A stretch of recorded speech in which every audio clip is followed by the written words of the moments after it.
Hi, I'm Wendy Steele, and I'm the founder of Impact 100. I'd like to take a few minutes and tell you the story of how Impact 100 began.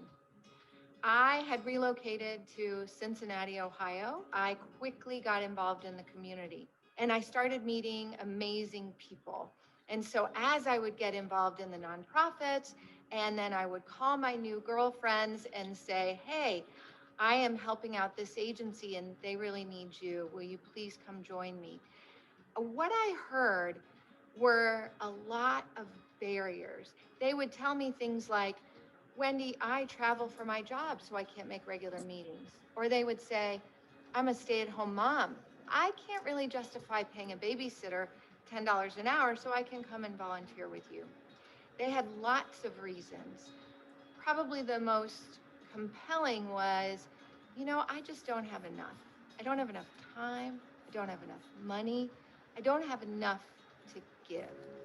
These barriers were real and they were preventing women in Cincinnati from getting involved in their community. And I knew it was time for a change. And one summer, it was the summer of 2001, I got out my spiral notebook and I started writing down every barrier that had been shared with me. And then, one by one, I tried to overcome them.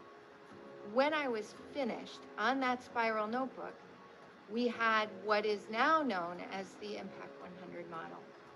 And so Impact 100 was designed to find a way to bring those women into community service, to empower them and remove the barriers they faced so that they could see what it felt like to be a part of the solution rather than wringing their hands over the problems that this lovely community faced. So I started writing a list of every woman that I knew and then a little bit about her. In other words, how I knew her and what her skills were.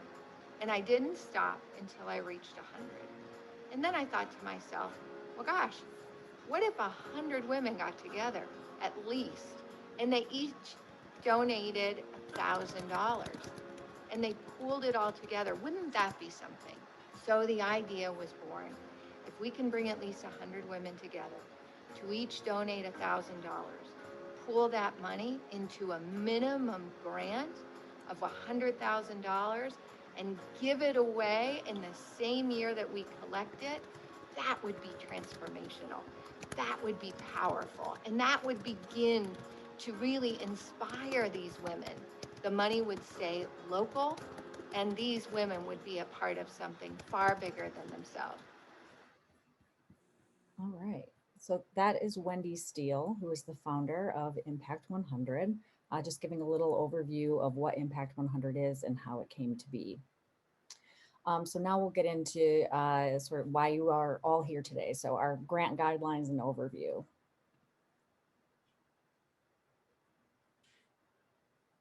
I'll take it from here. This is a little bit of the guts of the grants and what a little bit of basics on what we're looking for when you decide to apply. So I'm going to go through some of these sheets rather quickly. I sent a packet out to all the attendees yesterday, but letting you know that we would go through these. But these are actually for your reference if and when you decide to apply, to go back and kind of take a look at these as reference, but we'll go through them fairly quickly today. And you can always go back and review or feel free to ask questions as we get farther into the session here. Impact 100 is looking for transformational initiatives. We want, and what is our definition of transformational? We want to have grants that are innovative, that do existing services in a new way, that are deepening, that maybe give an existing service that you as your nonprofit do more often or become more effective, or expanding services to a new population. So we want something that's different than your everyday. It's different than what you're doing now, either in a different way, to a different community, to more community. And so that's what we're looking for. And then I gave a couple examples. A transformational initiative would be something that would solve a problem, impacts your community, it pursues change, it's visionary, and you have good leadership and it's innovative. Versus something where you are asking a grant for maybe an existing mission, organizational needs like operating support or salaries, endowments, that type of thing, fundraising. Those are the things that we're not after. We want to see something a little different, something that's going to make a big difference in your population. So that's what we look for when you apply for the money. I'm going to move right into grant eligibility guidelines. You need to be a 501c3. I'm sure that most of you are.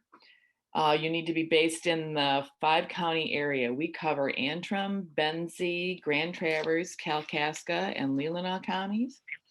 And of course, you need to be free of any legal action. We are sure that you're not. You have no legal problems, but that is an important issue. You need to serve the residents of the 5-county areas that we cover, and you need to expend the funds fully within those 5-county areas. You can't be a Lansing-based nonprofit and a portion of the funds go there.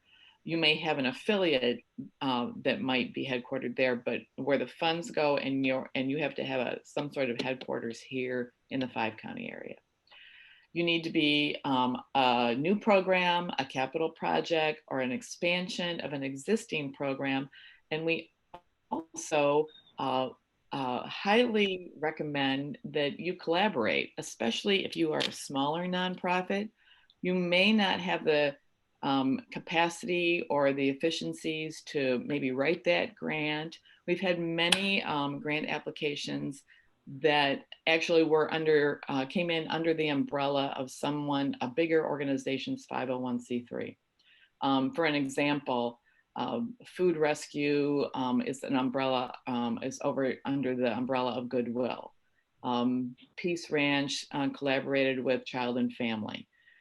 So there are many options, even if you're small, to gain information, education, collaborate with someone who might kind of be like a big brother, big sister to you during the grant application process. You need to have a total project budget for the entire grant amount. We hopefully will be giving as much or more as we gave away last year, over $100,000 for sure. You can't apply for $50,000. You have to apply for the entire amount. You need to be able to expend the funds within a 2-year time frame, or let us know if you have any timeline changes. In this past current year, of course, many of our nonprofit organizations had some issues expending those funds based on COVID. And at the very least, many were delayed. But we'll work with you on those timelines as long as we know. We have a regular reporting process that I can go into later, but every 3 to 5 months, when a grantee is given their funds on a quarterly basis, the reporting comes in along with the finances. So we try to stay in very close touch with all the grantees throughout the process of expending the funds. We realize that there might be delays, there might be changes. You might have had a donor that gave you a portion of what your original grant was written for. And then you may have an issue where everything is based on people getting together. And obviously in the last year, that put a lot of the organizations under a time crunch. But we've worked through those issues with many of our past grantees, and we'll work with all the future ones as well. You need to designate the following focus areas, which we'll go into after this point: arts and culture, education, environment, family, and health and wellness. And when you write that grant application, you'll be ranking those focus areas as far as where you want your grant application to go. We do our very best to give you your first choice, and we have very seldom moved someone to their second choice. I've been with the grants since the inception of Impact 100 here in Traverse City. So we have a great, it's worked out very, very well, but it also makes you think a little bit about your grant application and how it might apply to what category. So we'll help you with that. You have to make that choice. We can't make that choice for you, but we hope to explain it to you well so that you can make the correct choice for you. Grant applications also must have a plan for sustainability. We'll give you, we gift you the money for your initiative, but after that initiative's time frame is over, that 24 months, then your initiative needs to have some sort of a plan to sustain itself. Very quickly, the grants that are ineligible, debt reduction, operational deficits, and overhead expenses. With a little tiny side note here that if you have something for a new initiative or project, operating funds for that portion of your operations is allowable until you get to that 2-year time frame. We don't allow grants to individuals or endowment funding or bridge funding. No political funding. And also we don't allow capital improvements to anything that might leave your ownership. For instance, if you needed to expand a facility that you were renting, we wouldn't be able to do that because at some point in time, if that lease were to be broken or you were to move, then the initiative funds wouldn't be able to go with you.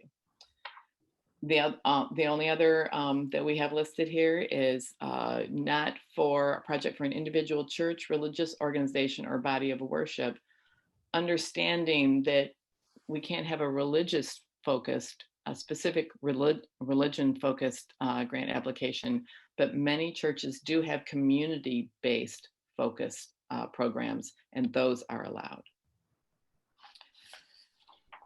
We'll go right on to grant writing tips and recommendations. I'm not going to read through all of these. Oh, hold on, Marty.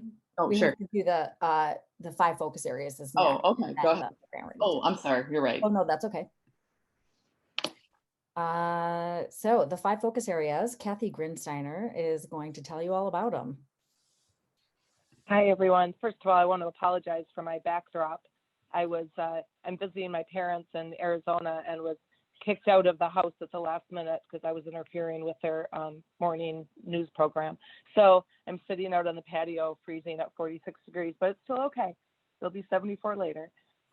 So first of all, I just want to start by introducing Wendy Seal again and let's go ahead and share the video that she had put together on the 5 focus areas, and then we can talk more.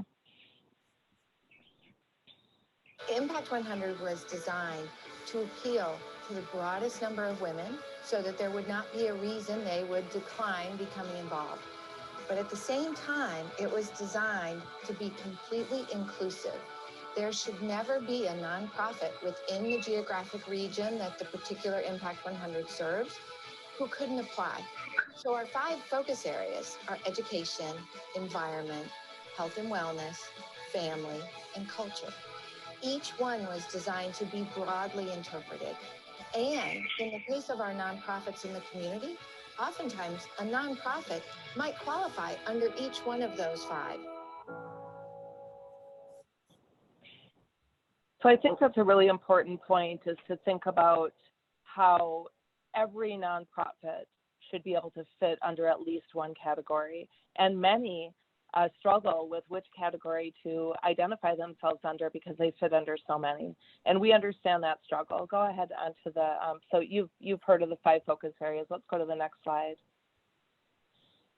So as Marty had indicated, that in your application, you're going to be rank ordering which focus area you want your application to be considered under. Your top choice, please remember to select number 1, and your last choice, number 5. We've actually had a couple of instances where it was flipped, and when we got into the reviewing of the application, we thought this doesn't seem to fit under this area. I don't believe that they intended to choose that, contacted the nonprofit and were able to make that fix for them.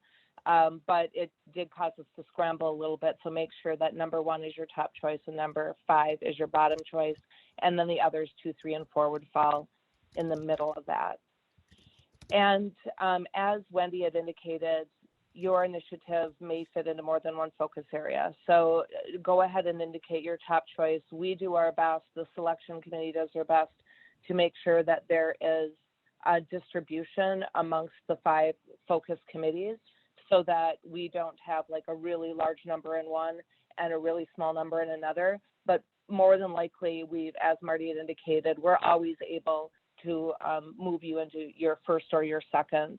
But we do consider that the numbers when we're looking at which committee to move that application to. And again, we, as Marty had indicated, we don't advise on what focus area for you to submit under, but we would encourage you to just give some thought to where you think it would be best suited, given not just the mission of your organization, but the initiative itself that you're looking to achieve through if you were to receive the grant.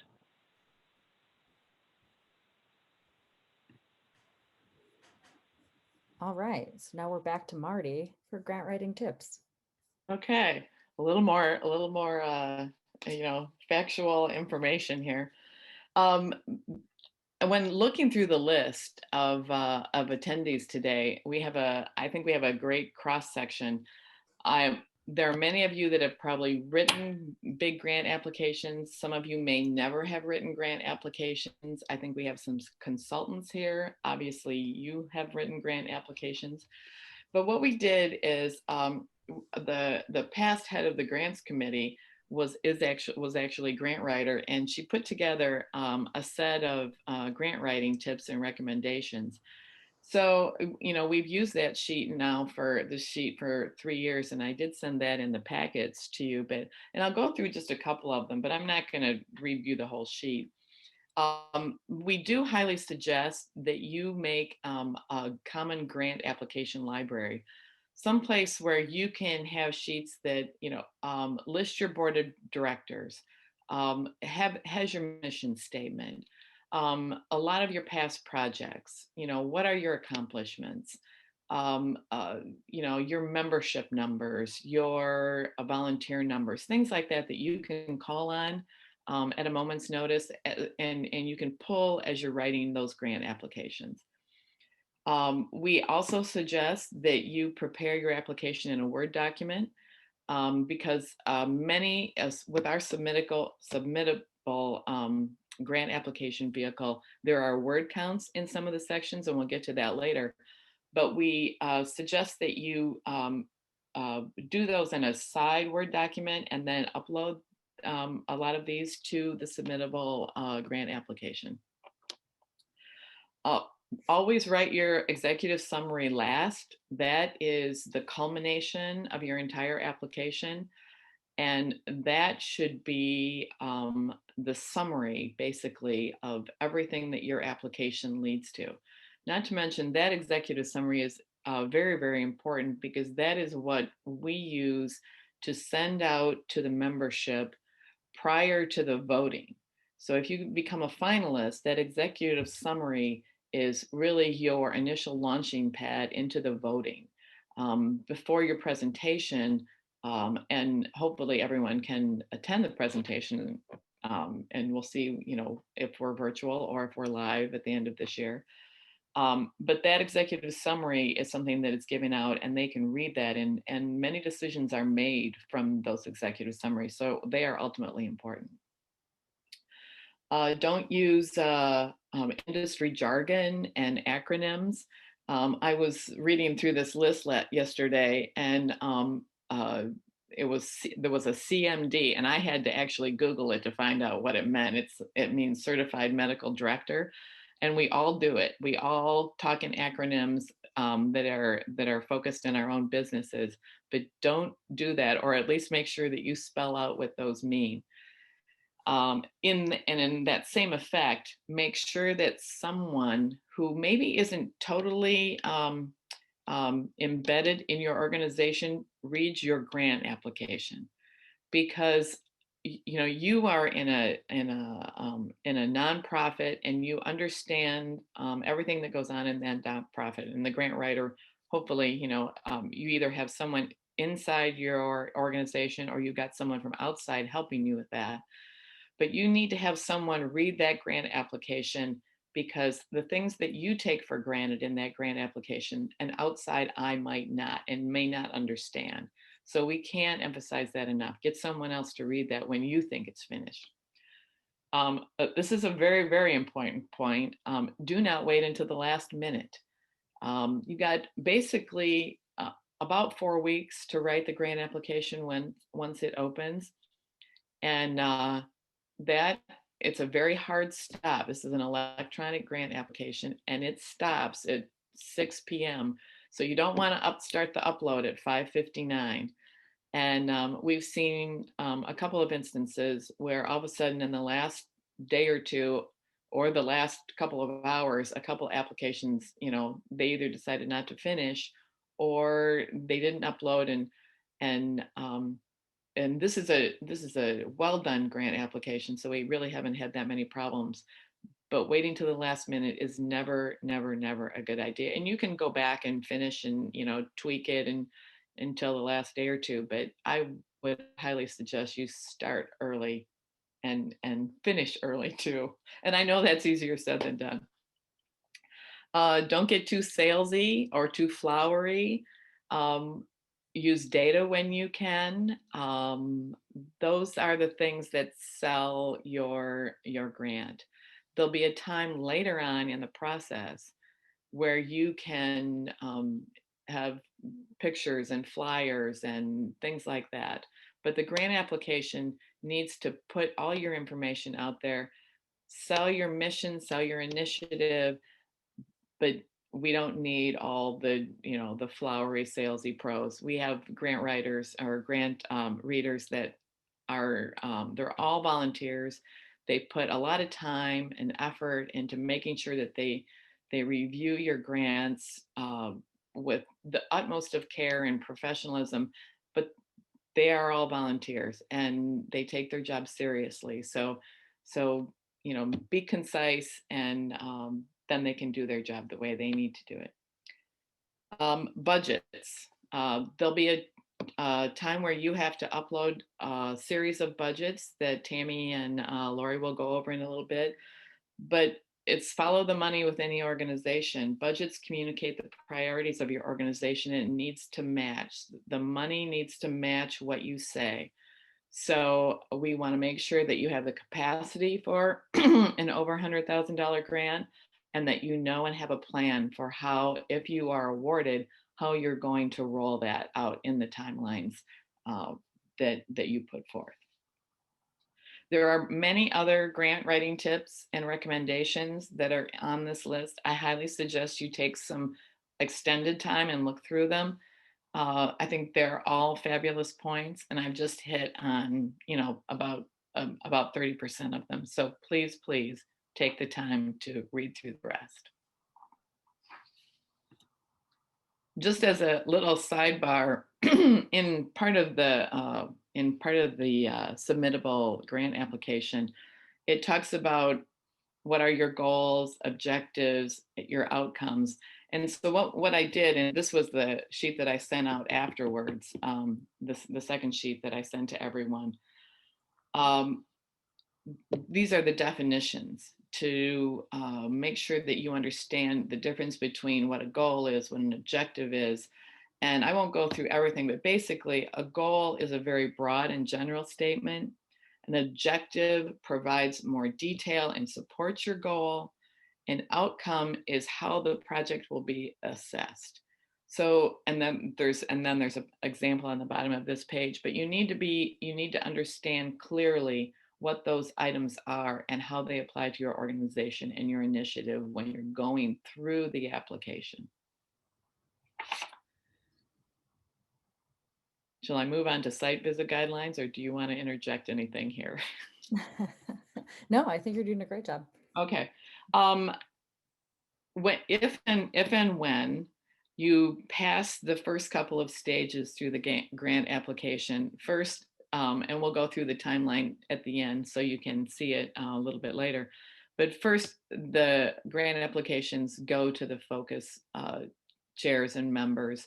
They do an initial review, and then they go to a financial review, and then they go back for another review, another dial down to funnel down to 3 or 4 maybe per focus group, and then the very last part is a site visit, and that's is the last thing that's done before they actually pick their finalist for your focus group. And the sheet that I sent out are site visit guidelines, but I'm only going to go through the very top portion because this is what absolutely applies to the nonprofits. And I think that this is a good piece of reference for any nonprofit who might have a site visit from any funder, not just Impact 100. Maybe you've got family foundations that are coming to see you, community foundations, anybody else. So, but what's interesting about this is the top portion. I'll read a few of them. The purpose of a site visit is for the impact members to understand better the work of an organization and the specifics of your grant application. It also gives them a chance to ask all those little tiny questions that maybe weren't specifically answered in the grant application themselves. They also gives the Impact 100 members a feedback regarding your needs. This is a chance for a one-on-one conversation, on-site, feet on the ground. What exactly are you doing? Where are you doing it? How are you doing it? What's your client base like? Share a personal story.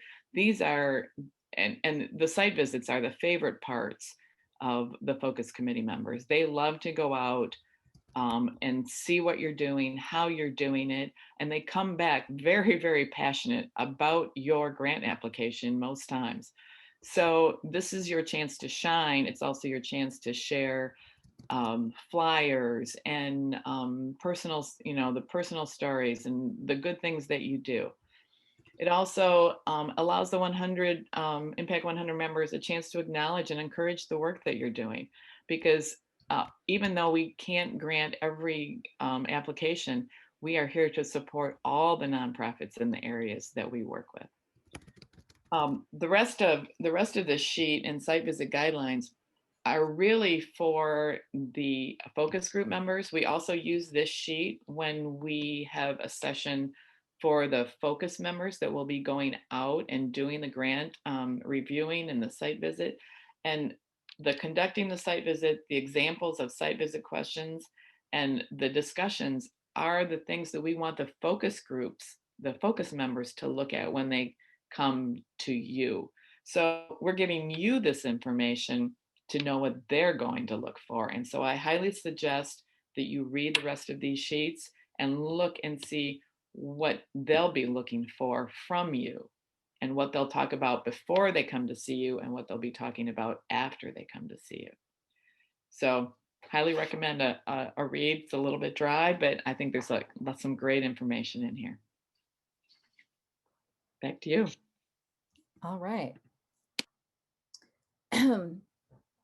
So just FYI, also, a copy of this presentation is going to be sent out. As Marty was talking, I had put up on the screen some of the common reasons for declines. We didn't go over those verbally, but those will be included in the presentation that we will send out after this. So let's get on to actually submitting your grant application. So we use a platform called Submittable for our grant applications. It's a very commonly used platform for applying for funding. So many of you are probably already familiar with Submittable. You will need to create a Submittable account to be able to submit the application. Many of you probably already have one. It's very easy to create one. So I won't go through that part of it because that's pretty self-explanatory. but I will show you the application that we use, and we'll kind of go through that. When you submit your grant application, it will then be directed to a focus area for review, depending on how you have ranked the focus areas in your application. So I'll show you that part in just a little bit.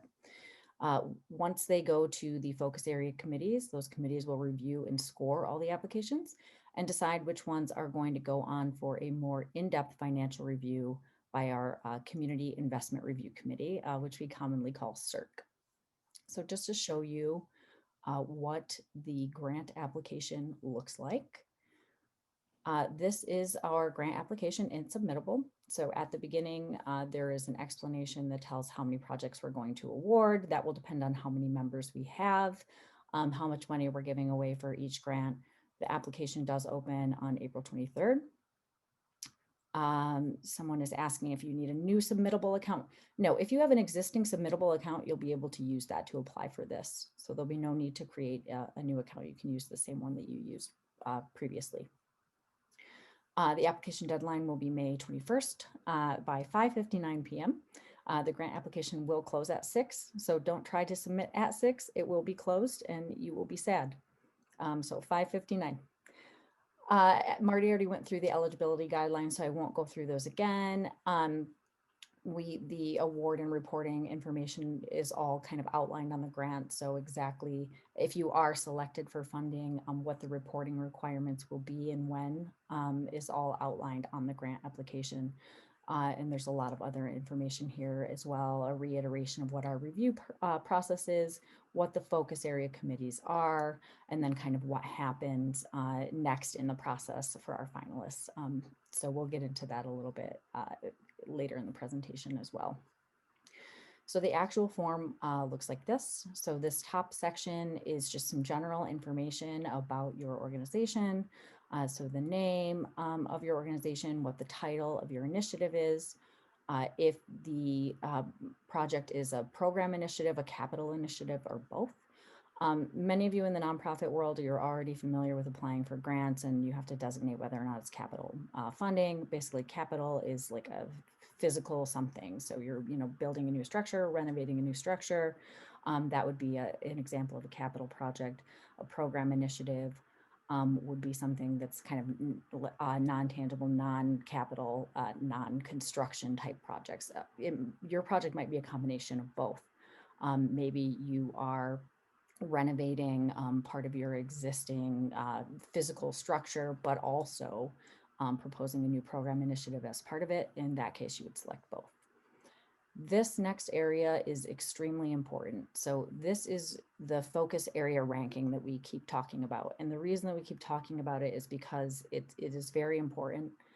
The way that you rank these focus areas will determine which committee gets your application for review. So you want to make sure that it goes to the committee that's most appropriate for your initiative. So each of the focus areas are outlined here, and they each have a box underneath them in which you would enter a number 1 through 5. You will only use each number once. 1 is going to be your top choice, so that's the one that best fits your initiative. 5 is going to be your bottom choice. So you'll rank these 1 to 5 depending on how well your initiative would fit into any one of these focus areas. So, in the example that we've provided here, if our proposal, arts and culture, might be ranked number 2, education would be number 1. So that's where we think our initiative would be the best fit. And then we would rank the other focus areas from 1 to 5 using each number only once. So I think it's pretty well explained here. If anyone has any questions about this, you can always email us at grants@impactec.org. We cannot advise you on a focus area to choose. I cannot stress that enough. So you can ask us technical and logistical questions about ranking the focus areas, but not which one should I choose, because we cannot tell you. Okay, so just moving on, some more basic info. So who would be the applicant contact person? And this might not necessarily be the person in charge of your organization. It's whoever's going to be most appropriate to come to with questions or any follow-up that might be needed in regard to this application. So whoever is the best point person for the application is who should be listed here. And then you would list the title and the phone number for that person, email address. You can put in a secondary contact person. If you select yes, it will prompt you to enter information for that person. Basic other info, your address, your website, who your executive director, chief operating officer is. And again, that might be the same person that you list for the applicant contact person. It might be a different person. We also would ask you about your board chair and how many board positions you have and which of those are filled. We do ask you to upload your list of current board of directors, so you can, the file types that are supported are listed over here. So every step of the way as you're submitting this, you might find little help text off to the right here. And it might be further instructions about what to do, or supported file types if it's a submission like this one is, so just pay attention to that. We ask if your board has contributed financially to your organization. If 100% has, if it's not, we'd like you to explain why that is. This part is fairly important also, so I want to point this out. We do allow two organizations to apply together as co-applicants. This has happened several times in the past. There are a lot of reasons for why this might happen. But if it is an application between two or more organizations, you would select yes here, and then you will be able to put in information for the second organization.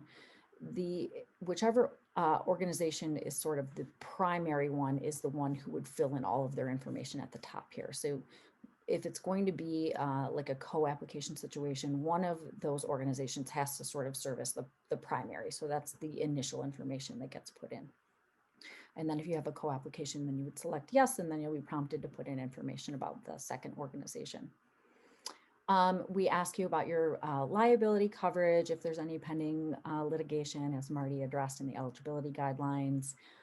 If you answered yes to any of those questions, we would want you to outline that. We do ask if your organization has an anti-discrimination policy, and if yes, we would like to see what that is, so there's space to provide that. And then there's information about the number of employees you have, the number of volunteers you have. There's a place for your vision statement, your mission statement, just all of the kind of basics of your organization, as well as what does your organization do? So what's the population that your organization serves? This section is where we get into sort of the meat of the grant application itself and the initiative. So this executive summary part is for you to summarize your initiative in 500 words or less. So you'll see when we get into this section, this is where we start to run into word limits here. So you want to pay attention to those. So your executive summary is limited to 500 words. I find it helpful, and I've had other organizations tell me they find it helpful to actually write this in like a Google Doc or a Word document, or someplace like that, so that you can use that word count feature that's in those programs, and then copy and paste the information into here.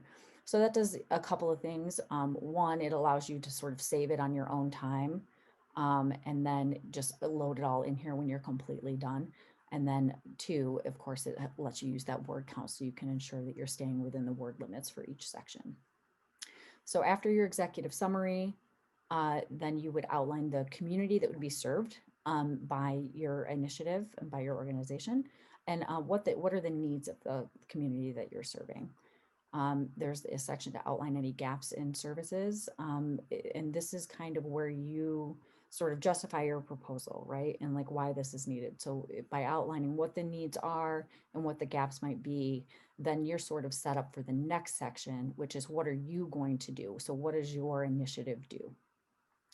Marty has already gone over the goals, objectives, outcomes, and indicators, so I won't go over that again. The definitions for each of those things are outlined here, just for your reference again, as you're writing this section. So you would outline those in this section. And then we do ask for a planning and implementation timeline. So this kind of is for you to outline how your proposed goals, objectives, outcomes, and indicators are going to be accomplished within the grant time cycle. It is helpful for us if you do this as a table. And again, the supported file types are listed there, so you could send us a Word doc or a PDF, okay? now we get into who. So we've already outlined kind of, what need your initiative is going to address, how you're going to accomplish that. Now we get into who. So who's going to implement this initiative? So here's where you could outline the key individuals that are involved in your initiative, what your organizational capacity is to actually fulfill this initiative, as well as how this initiative fits in with your organization's current strategic plan and how you're going to sustain this initiative, okay, after the initial implementation. I won't get into the financial information section too much because Lori's actually going to cover all that in detail right after this. But we do have a section here for you to provide your financial information. And we actually provide the forms for you. So we provide a template for you and you just have to fill it out. And we will, in a little bit, we'll show you what those look like. One thing that you won't see here yet, actually, let me go back here. So we're asking for a couple of things from you here, a financial summary form, a budget narrative, and then we want you to upload any additional supplemental documentation that you might have. So we actually provide you with the templates here at this web link. So to get the forms, you would copy and paste this web link into your browser, and then that would take you to the portion of our website where these forms live, and you can download them and fill them out. Okay, so again here, it will tell you what file types we're looking for when you fill those out and then resubmit them. So it's very important to take care to make sure that when you're saving, after you've filled those documents out, that you're saving them in the appropriate file types to attach them here, okay? One thing that you will not see here yet, but that will be added to this section is last year we developed a set of questions that are sort of specific to COVID-19 and its impact on your organization, particularly financially. And Lori will go over what those questions are, but we're actually going to integrate those into the application this year. So as you're filling out your financial information, that's when you would fill out those extra questions related to COVID-19, which are not in here yet, but will be by the time you go to apply, okay?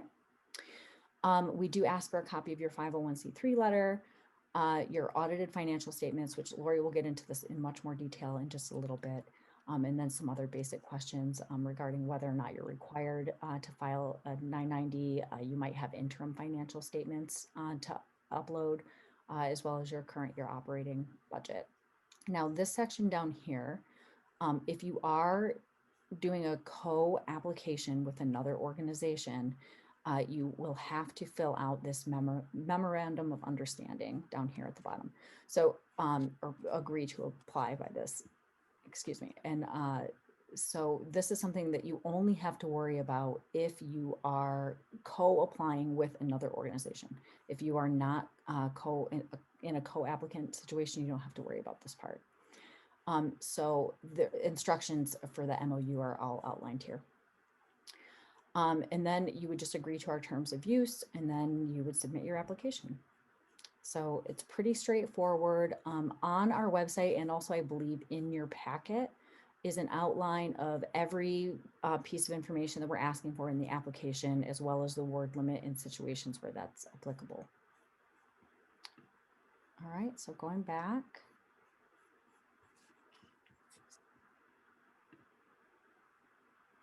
Okay, so the financial portion, and for that, I'm going to turn it over to our CERC expert, Lori Van Antwerp. Actually, I'm going to start off, Sam. Oh, okay. And so just once your applications have filed through the focus areas and they've moved on to our financial team, so the Community Investment Review Committee, we have a great team of women. Some are returning, some are new, and Lori and I work with them. Each application, your financials will be reviewed by 2 individuals, and we usually take about 2 to 3 hours to review each application. It is very time consuming, and we take it very seriously. We will ask clarifying questions if needed, if we don't understand, or maybe there's a discrepancy and maybe we just need more details to understand. We'll reach out to you for that information. So the forms that Sam was talking about, we asked for an initiative budget form, and that gives us your timeline, so when you want to start your project and when the completion date is. It will also give you an area where you will, for example, last year the impact grant was $105,333. And as Marty had explained before, we need to see how those funds will be spent down over the 2-year period.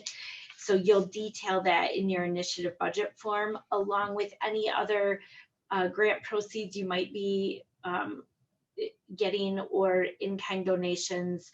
And is it possible, Sam, for you to show the initiative budget form? Yes.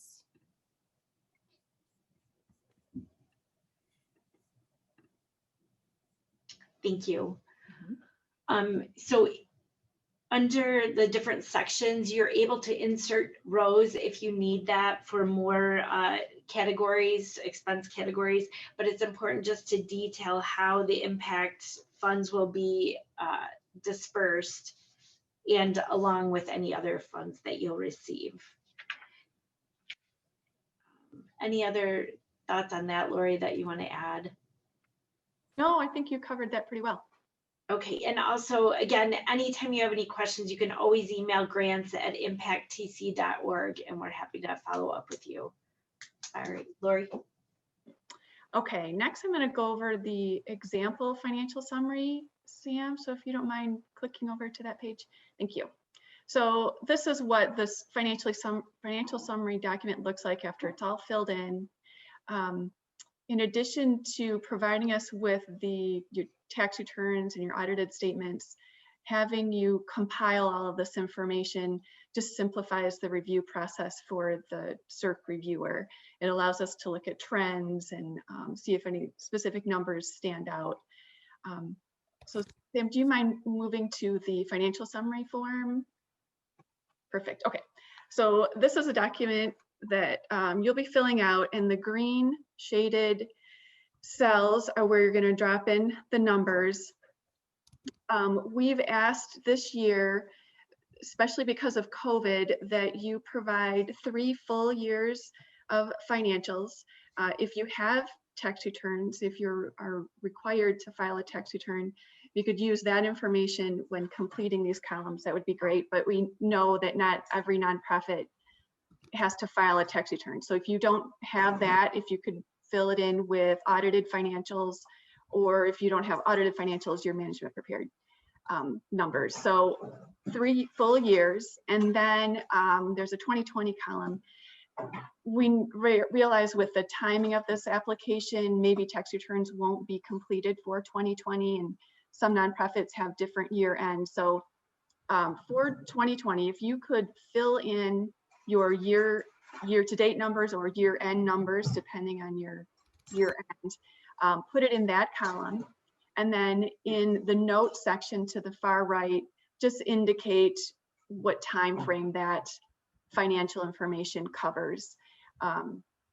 It'll just be useful, especially if you have a December 31st year-end, but you don't have your tax returns. It's just useful to have the most recent information, because by the time we are reviewing it, it's May, June, and at that point, May, June of 2021. So if we're looking at 2019 information, it's pretty old at that point.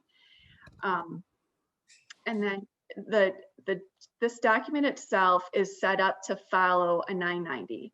So it references, you'll see to the far left, line C, line 1C, line 1H, that type of thing, that it's referring to a 990. So if you don't have a 990, just do your best to try to follow the description of each line item and put the numbers in accordingly. So it's really important in the far right section where we have the notes, if you have some information that would be useful to the reviewer that wouldn't be obvious. For example, if you had a fundraiser in 2017 for a specific project, so your revenues would be really high for that year, but then for 18 and 19, they went down to what your typical revenues would be. If you don't make note of that, a reviewer would look at that and think that something happened within the organization, that it's not getting the support of the community in the years following the 2017 fundraiser. So just giving us any bit of information that would be useful to help us understand the numbers is great. Another thing that we see common is expenses. So what if you had a roof repair in 18, and so your expenses were much higher for that year? Without an explanation, we wouldn't know that. And so that, by filling in the note section with that information, that avoids us having to bother you guys when we're reviewing the document, and it just has everything all together in one place and just speeds up the process. New to this year, or actually 2020, there may be some PPE expenses that your organization might have had. And so if that amount is large, if you could note that in the note section as well, that would help us understand the numbers. Another item that we like to look at is the fundraising events. So, there's a line item for the revenue from the fundraising event, and then a line item for the fundraising expenses.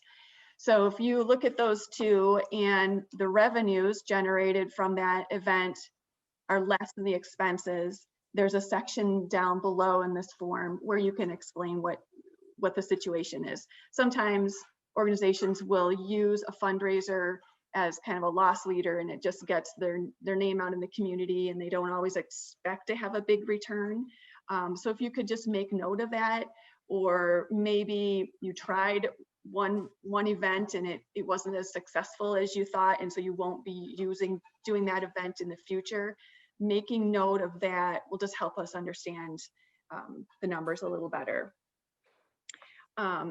As you scroll down a little bit, there's a section regarding the audited financials, and yep, right there. So it talks about if you have audited financials and you have anything other than an unqualified opinion, if you could explain the situation, explain what you've changed within your organization to address those issues, that would be useful as well.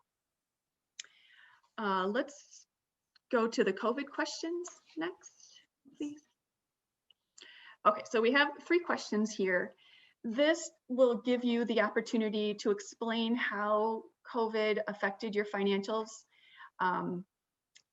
You can fill in what action plan you've implemented as a result of COVID.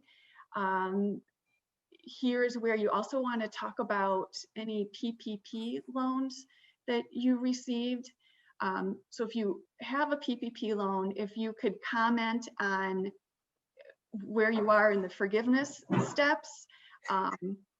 We recognize that right now for PPP loans of 150,000 and under, organizations are not able to submit for forgiveness.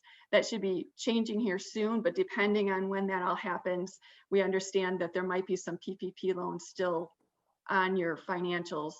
And so if you could just make note of that, or for example, if you know that you aren't going to have the full amount of forgiven, maybe you ended up using the funds for something a little bit different than what the guidelines allowed, and you're expecting that there will be a small balance, if you could just make note of that as well. I think with that, I'll turn it over to Sam. All right. All right, now we'll talk about the timeline. So the application opens on April 23rd, as I said. The applications are going to be due on May 21st. So on or before that date, you're welcome to submit them early. You don't have to wait until the last minute unless you like to live on the edge. In May and June, our grant applications are going to be reviewed by the focus committees, which I already kind of went over. So by June 14th, all of our applicants should know whether or not they're going to move on to that in-depth financial review by CIRC. So in June and July is when CERC is going to review, do an in-depth financial review on all of those applications that have moved on. And just we move on a max of 4 per focus area. So just to kind of lay that out there. So it's a max of 4 per focus area, move on for that in-depth financial review from CERC. By July 26th, the applicants who moved on to that CERC review are going to know whether or not they've been chosen for a site visit. So that's when the committee comes out and sort of tours your organization, or last year we had to do a lot of them over Zoom, but basically they get a more in-depth overview of the initiative that you're proposing and how it fits in with your current organization and their goals. So that will happen, those will happen up until August 16th. So they'll conduct those site visits between the end of July and sort of the middle of August. And then from the site visits that they conduct, they'll narrow that down to 1 finalist per focus area. So that's how we end up with our 5 finalists. So 1 per focus area, and those are going to be announced at our Meet the Finalist event on August 30th. So what we'll do then is reach out to those finalists to prepare our executive summaries. So in most cases, we use the executive summary that you already provided as part of your application, but we'll just provide those to you again for your review, because sometimes what happens is it is sort of a long application period. So occasionally we will get an organization that the scope of their initiative might change slightly from the time that they applied to the time that they end up to the finalist stage. And as we're fine with that, as long as it doesn't have a drastic impact on your budget, and that the organization who's applying keeps in contact with us about any changes sort of along the way. So we will provide those executive summaries again to the finalists to review and okay them. And that's what we'll use to provide to our membership at the Meet the Finalists event, to give sort of a rundown of each initiative. Then we have our annual meeting in September. So that's where our 5 finalists actually present. So each finalist does a 10-minute presentation and the members vote right there on site the night of at the annual meeting. And that's when we decide which organizations get the grants. And then the contract agreements for those grants, for the ones who are funded, those go out in October, and typically we initiate that first payment, which is 25% of your grant total, in November. So just to give you sort of I'm a visual learner. I always like to see things laid out. So just to give you a visual overview of how all of this works and fits together, it basically happens in 3 phases. So in phase 1, the application opens. You have about 4 weeks to write that grant application before they're due. We take about 3 days to sort of do a quick pass over them, look at the focus areas that they've chosen, and actually assign them to the committees. So then they go to the focus areas for review based on what you've put in for your rankings. In phase 2, this is where the grant review actually happens. So each focus area committee reviews the grants that have been assigned to them. It usually takes about 3 weeks for them to get through all of those. Selected grant applications will move on to the financial review from CERC. They take about 4 to 6 weeks to do their in-depth financial review, at which point we have applicants that are chosen for site visits. So you'll see these 2 stages here have sort of a pink border around them. These are our declination stages. So at the time when we select grant applicants to move on to financial review, those who are not moving on, they're going to be notified that they're not moving on in the process. So we try to stay in communication about I'm this. on mute if you want to. Okay, I was gonna go get that. And then, Wait, sorry, if you could just mute your mic, please. Thank you. And then, so then at the next stage, where grant applications are selected for site visits, again, those who are not selected for site visits would be notified that they're not moving on. So we do try to keep in communication about that at every stage of the process. So then in phase 3, that's when our focus committees do their site visits. It's typically about 2 to 3 weeks to get all of those done. They select their 5 finalists, and again, here, another pink border here. So this is when we let those who are not moving on to 5 finalists know. And then we have about 5 weeks between when we select the finalists and when we actually vote at our annual meeting. So that's just sort of a visual overview of the whole grant review process. We are very committed to transparency here. I'm not sure if everyone saw or if this was a direct message to me, but someone who is on the Zoom had asked if you yourselves are impact members, does that preclude you from being able to submit a grant application on behalf of an organization?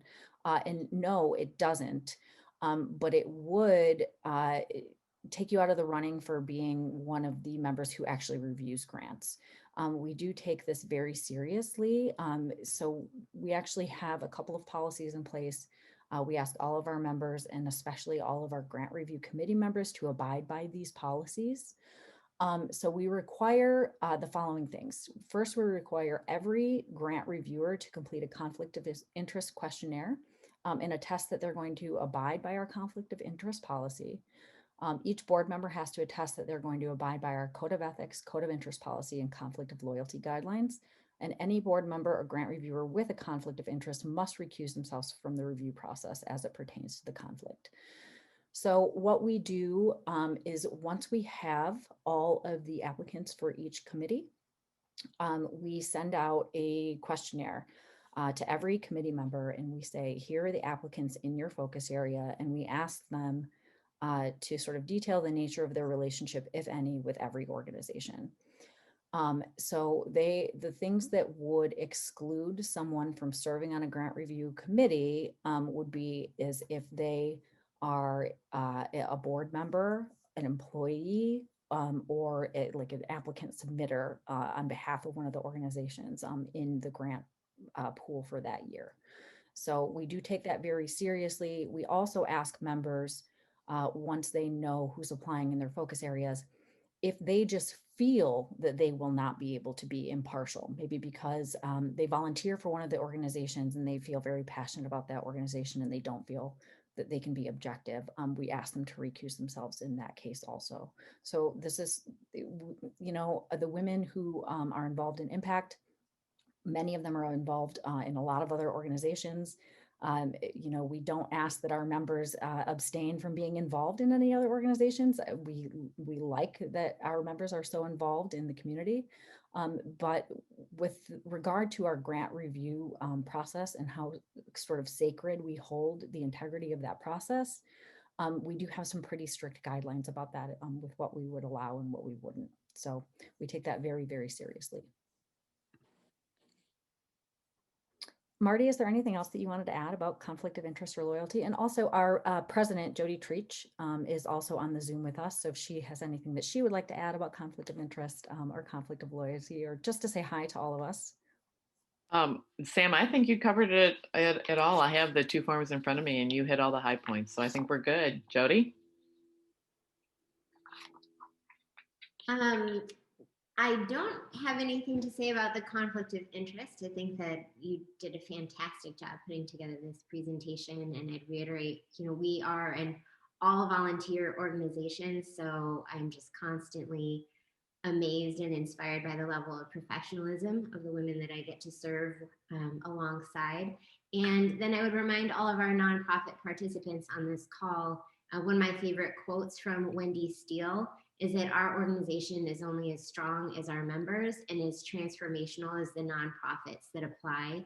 And the women that choose to be a part of Impact are doing so because we want to see transformational change in our community through supporting the important work that you're doing. So thank you so much for taking the time to be a part of this call today.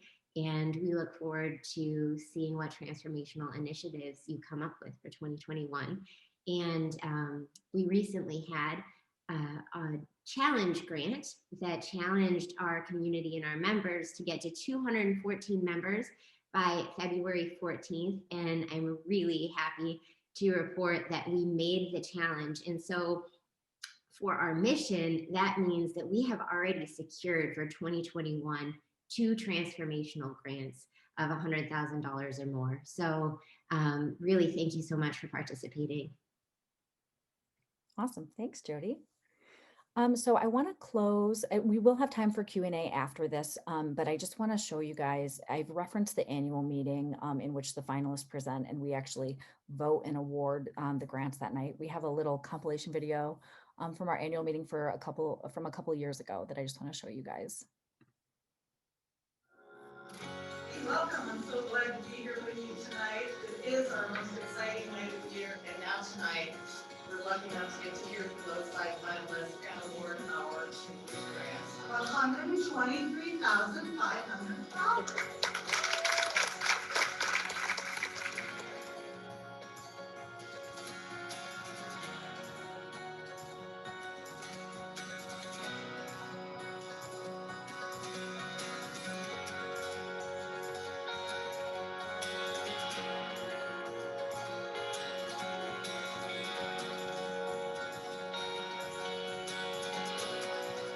The first recipient of the grant for $123,500 is Addiction Treatment.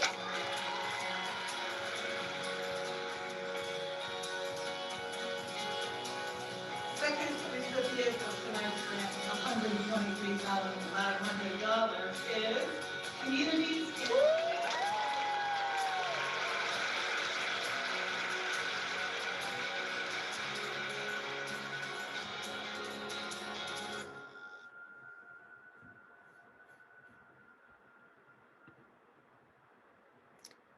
I love the annual meeting so much. I love that video. It always gets me a little bit choked up. I'm going to stop the screen share now and open it up for Q&A. All right. So now, if you have questions, you can put them in the chat, but also feel free to unmute if you'd like to just ask your question live. So if you have any questions about the grant review process, the application process, impact itself. Someone has asked. Hi, Sam. Yes, membership is still open. Hi. So if any of you would like to become members. Okay. I had a one question. Erin Melcher from Friends of the Garden Theater in Frankfurt. Hello. Thank you for having this get together. It's very helpful. One of the question I had, I noticed on there, it said that you wanted 3 years of 990s. Is as a 501c3, is it required that you have been a nonprofit for 3 years or more? I will let one of the ladies from CIRC expound on this a little bit more, but we do recognize that some of our organizations will not have been around for 3 years. So there are certainly exceptions to that policy in that case. It is preferable to have 3 years, but some of you won't have 3 years if you haven't been around 3 years. Is there anything that you want to add, Tammy or Lori?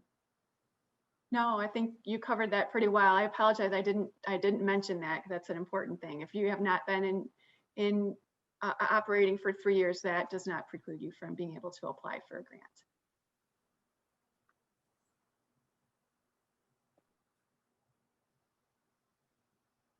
Anyone else? Now's your chance. Ask us anything.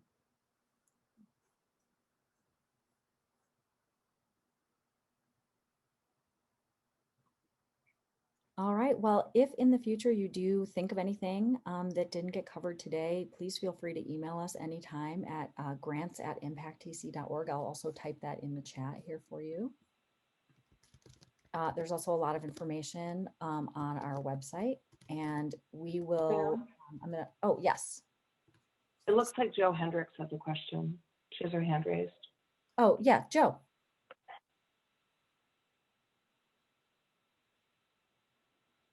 Also follow us on social media. We often post a lot of great information about our process and our timeline throughout the year on our Facebook page. You can follow us at Impact100 TC. Joe, are you able to unmute? Hello. Hi. Familiar friends. Yes, I was just wondering if I could join again if I can get a scholarship.